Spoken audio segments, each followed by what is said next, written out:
Hello, Princeton High School community members, and welcome back to School Night 2020, virtual style. I want to give you a short introduction to our teaching team for Environmental Science 1.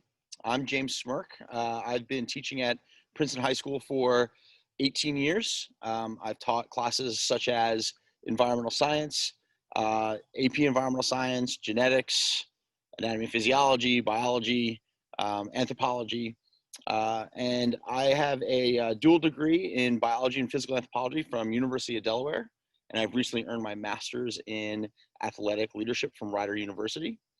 I want to welcome everybody and say that I'm really excited for this year. I know things are going to be different and it's going to be a challenge, but I think this does provide us with an opportunity to have some really unique learning experience for all of our students.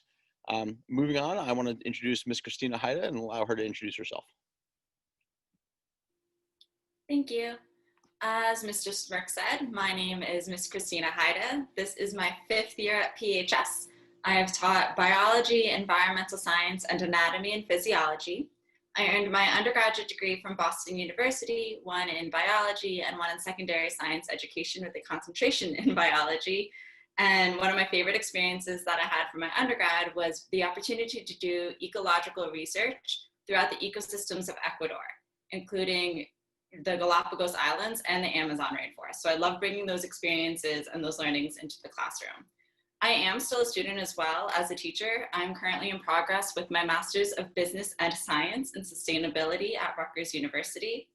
And so I also know what it was like to all of a sudden in March not only start teaching virtually, but start learning virtually. And I've learned some of the things that do and don't work, and I understand that it is more work to learn remotely, but we're all here to help the students. Ms. Alexis Custer is our next member of the environmental science teaching team. Hi, everybody. My name is Ms. Custer, and this is my 8th year at PHS. It's my 14th year teaching overall. Previous to being in Princeton, I was in Philadelphia. My undergraduate degree is from Temple University, where I majored in biology and was enrolled in a master's of education for secondary science program concurrently. I then started teaching biology, chemistry, and forensic science for a few years and went back to the University of Pennsylvania to get my master's degree in chemistry education, then transitioned to Princeton High School, where I've continued with a similar course load of biology and forensic science, but I'm really lucky to get to be part of this crew of wonderful educators teaching environmental science for the 2nd year in a row. Also, when I was an undergrad, I had the opportunity to do a shortened semester in Belize doing research on tropical marine organisms along the barrier reef that's there. Next up is Mr. Scott Schlenker. Thank you, Ms. Custer. As said, my name is Mr. Schlenker, though I go by Mr. S to my students because Schlenker is quite a mouthful. This is my 1st year at PHS, but it's my 14th as a chemistry and physical science teacher. And I also taught environmental science, but recently being the past few years, I've transitioned into special education. So now I am a certified physical science, special education, and I added math just for fun. So triple cert. I received my undergraduate degree from the Indiana University of Pennsylvania, and approximately 4 years ago finished off my certification, my master's certification from Rowan in teacher of students with special disabilities. I haven't had the extensive international research of my peers, but I do have a big garden, as you can see in my background, and I spend plenty of time mucking around in there. In any event, I'm excited to be working with this great crew. This environmental science team is amazing in only the first couple of weeks that I met them, and it should be an exciting year. Mr. Smirk? At this point, we'd like to give you an overview of the course, and I'm going to start with our philosophy of the course. We truly believe here at Princeton that environmental science is an applied science that gives our students an opportunity to view how they have choices about their impact in the world around them. We're going to cover topics including things like human population growth, global climate change. We're going to look at things like biodiversity and our impact on biodiversity, both locally and globally, as well as a whole host of discussions about our own personal choices. Ultimately, what we hope all of our students are going to gain from this class is an understanding that although there are global issues that we need to address, the decision making associated with those global issues starts with each one of us. And so that will be the focal point in which we will, or the lens we will use to discuss all the topics this year. Moving forward, we're going to go back to Ms. Haida to get an overview of Canvas. Thanks, Mr. Smirk. So as I hope you've heard by now, Canvas is our new learning management system this year. This is what it looks like from the student view. All of the environmental science, when they click on their class page for us, they'll see a picture of us. There's also some background information on the course, some expectations, as well as Zoom links and such. There are also several helpful buttons. We've tried to navigate everything so that there are at least 2 ways to access every important piece of information for the course. The first button here, if the students click here, they go to learn more about us and see our contact information, the syllabus and guidelines. If you click here, modules are how information is predominantly organized in Canvas. So if there's ever a moment where a student is like, oh wait, what was next? Just go back to the modules, and then it's all listed in order right there.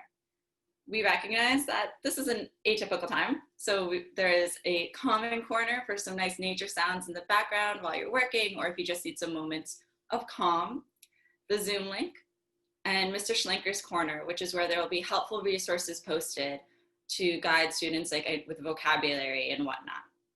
All of those are predominantly linked as well over here from the toolbar. The home page will always bring you back here. Announcements, which we are pushing out about reminders, due dates, just good things to know, such as opportunities from the Idea Center. Modules again, assignments and collaborations, which will be key for group work this year. Canvas also automatically creates a to-do list for all of the students, which includes not only the announcements, but also if there is any upcoming assignment which is due. And that is auto-populated, so that way the students don't even need to write their own one down. They can just go ahead and go to the to-do list here. All of us are also going through these Canvas pages in our own classes, and we don't know yet if parent view looks different or similar. It should look something like the student view. One of the resources which we are going to have within Canvas, but students are also going to use to explore their local environments, are their interactive notebooks, which Ms. Alexis Custer is going to explain a little bit more of. Hello. So we, as Mr. Smirk and Ms. Haida both went ahead and discussed, is the students are going to have a interactive notebook that they are going to be able to work through this school year. Mr. Smirk had mentioned that the students are going to be operating through the entire course through a lens of their chosen choice. So here's the front page of their notebook. They'll be able to delete me out and put a picture of themselves in. Every student for their class will have a personalized page, so they'll know how to get back to their teacher. So just the same information in another location. The next pages will be their table of contents. As you can see, it's been pre-populated with some of the things that we will be doing throughout this year, but then the students will be responsible for keeping up with their own journaling as the year progresses. We have our page to let us know what are we going to be learning about this year and what skills are we going to be looking at. And the big skill that we are going to be focusing on in this unique school year is the application of science within our local communities. So one of the first things that your student will go ahead and journal about is why they chose to take environmental science and what they plan to get out of the course. Then another unique thing that we're going to incorporate this school year on the reading days is the ability to just listen to podcasts and reflect upon the podcasts that they have chosen to listen to. And then the next, I guess I didn't auto-populate all of the pages, but the next thing that we will be introducing after the next 2 class periods will be looking through their notebook and choosing a lens in which they want to explore the world that is Princeton. So they will have the opportunity to do hiking or trees or insects or fishing or flora and fauna. So we're looking forward to this opportunity with them and getting your students outside and using their notebook. And next up is Mr. Schlenker. Thank you, Alexis. So we recognize that we live in challenging times, and learning can be problematic in the best of times, but now facing remote learning, it can be challenging for all students, those with special needs or otherwise. So to that end, since we understand the difficulties or the unique nature that we're facing, I wanted to reinforce that we're all committed to making this a successful year for all of our students. Again, it can be a challenging road, but I do want to let you know that we are all available. We have a variety of office hours as posted on our Canvas pages. To that end, I also want to add that I am going to be holding one night a week evening office hours to assist students who might be struggling and may not be able to interact with their teachers during the day. And maybe sometimes they just function better at night. So in closing, I want to reinforce that we're all doing whatever we can to ensure that your son or daughter is completely successful in the year ahead. Please feel free to reach out to us. Please maintain communication with us so that we can ensure everyone has a great year. Thank you very much for watching.